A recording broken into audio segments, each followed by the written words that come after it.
I think that what we should just agree is that there are many different experiences, just as there are many different sexes. Right? But there is no template for what it's always like to be a parent. And that's what I was trying to portray in Kevin, is that my protagonist was expecting that she would immediately fall in love with her child, that's what she wanted. And then it didn't happen. And when the baby is first put on her breast, she feels absolutely nothing. And it's devastating. It's meant to be a tragedy, and it induces terrible feelings of guilt and inadequacy in her. But I think one of the things the book helped do is just elasticize our ideas about what it means to be a parent. And there is no one way. You're not necessarily always going to feel the way you're supposed to. How wonderful. I was just thinking how wonderful to have written a book that's such a hit that you can call it by one word of the whole title and everybody knows immediately what that is, and they have associations with that. I was thinking when I was emailing with your publishers, it's HarperCollins, and I've been speaking with Douglas Murray's guys as well. That's also HarperCollins. And I thought that I didn't properly check into this because I wanted to ask you, there can't be British HarperCollins because they wouldn't publish you guys, or is it not so bad? Is it American HarperCollins? Both. It's both, and they don't have a problem with you? I'm sure individual employees have a big problem with me, but they haven't stopped the publication of my books.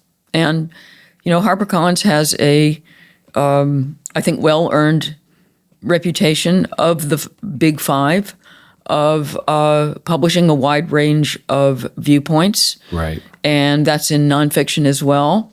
So, that's Douglas used to be at Bloomsbury, and now he's at HarperCollins, and it made perfect sense to me. That's interesting. So I had a book out with with Pam Macmillan. And I felt very little support as I started speaking out more against the woke stuff. And now I don't even hear from them. I think I would have to go through my agent to even find out how it's going. So Harper has been very supportive, and they're going to be tested to the limit on the next book. Oh, good. Yeah, because it's about immigration. Okay. Can you tell me more about it?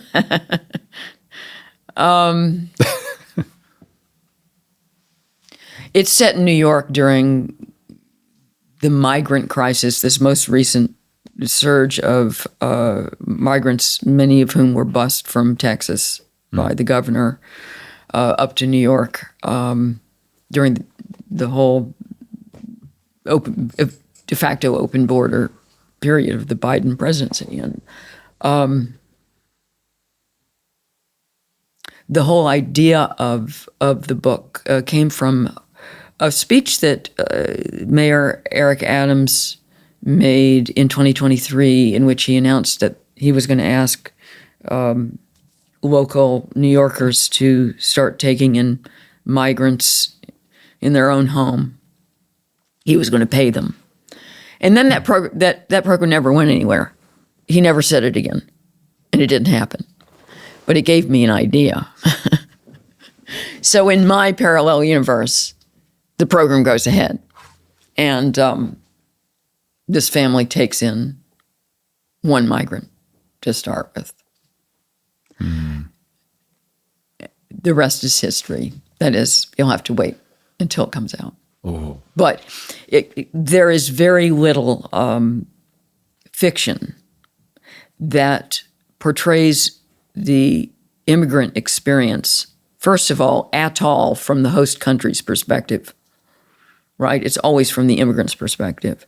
Yeah. And rarely is the issue itself taken on in all its complexity from more than one point of view, not just go. I mean, the thing is that immigration is, in fictional terms, it is naturally sympathetic with the immigrant. The immigrant is a wanderer, a seeker. It's been proposed that all of fiction reduces to the quest, and so that the immigrant is necessarily on a quest. The immigrant is also always the disadvantaged party, which makes, the underdog. Which they are as well. Which they are. Yeah. And so in comparison, the host country is usually rich, complacent, and if they don't like the incursions of others, they seem hostile, negative, xenophobic, maybe racist, et cetera, et cetera. I mean, it's just a setup. And so it's not surprising to me that almost all novels that take on immigration in any way are simplistic on an issue level and are reliably side with the immigrant. One of the only exceptions I know is T.C. Boyle's The Tortilla Curtain. I don't know. Which is a wonderful book.